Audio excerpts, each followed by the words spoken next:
So it's a chicken and broccoli casserole. It's super easy to make.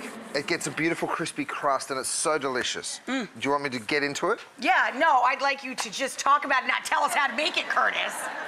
So what I've got over here is some boiling water. Now, the idea here is I'm going to blanch some broccoli. I know it sounds super boring, but I tried to do this without blanching the broccoli, and guess what? It curdled the casserole. Yeah, that's right. So you have this takes a couple of minutes. It takes literally seconds. You do that. You drop it in boiling water, you give it literally 30 seconds or so, and then you pull it out and drop it into some ice cold water. So it's that simple. It's like sending your broccoli to the spa.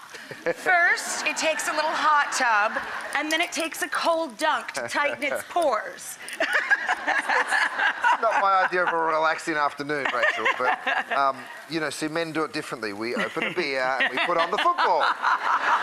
That's our day at the spa. All right, so while that's blanched, while that's in its spa over there, I've got some mushrooms, some shallots, and you can put a little garlic if you like as well. And I'll just saute that until it's brown, right? All right, a little sprinkle of flour in here. Sprinkle a little flour in there. Yeah. And so that's our thickening agent, right? So you stir that up for you. I've got my broccoli over here that's been pre-blanched. I'm bringing that over to some pre-browned chicken. So you want to cook this for like 5 minutes. I'll use chicken thighs because they're beautiful and juicy. All right, next, what we have is a little milk and a little flour. So you go ahead and add that into your mushrooms. Gotcha. And you get this beautiful creamy, and you do it slowly like that. You're basically making cream of mushroom soup, guys, without the can. You control the salt, the fat, the quality of the ingredients. You get a lot more mushrooms and a lot better flavor, right? You sure do. A little bit of pepper. Oh, yeah, you like that, huh? Little salt. Oh, we forgot the wine. We forgot the wine. Yep. Whoops. Oh, that goes in before the milk. Or after. You know, it's a flexible recipe. Wine first, guys, and then the dairy, and then it thickens up and it looks like this dude over here. It looks just like that. And there's a little cream there as well. I'll flip it around. That looks just like this. Right, so this has just had a few minutes now, and you can see it's already starting to thicken up.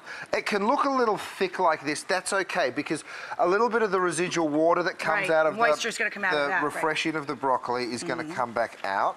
So you add your broccoli in, and then you go ahead and add your diced chicken thighs that have already been browned. Do you guys do a lot during the holidays as a family, or are you stuck in the restaurants, like just cooking and working for everybody else? It's a crazy time. You know, in restaurant world, it is a crazy time, and my wife is the most beautiful woman in the world. She's like, just go and do it, baby. Don't bring your problems home to me. Just go and do it.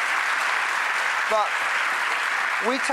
we take the major holidays off. We actually close the restaurants on Thanksgiving and Christmas and all that stuff, so we can spend it with our family, which is awesome. Where am I going? Into that tiny little casserole? So you're coming over here into this tiny little casserole. I don't know if it's going to fit in there. There's a lot of food here. Yeah, I wanted to leave some extra for me for my lunch. So, so any little... Oh! That's it. I'm trying, people. I'm trying. Right? And I did it. Yeah. Right.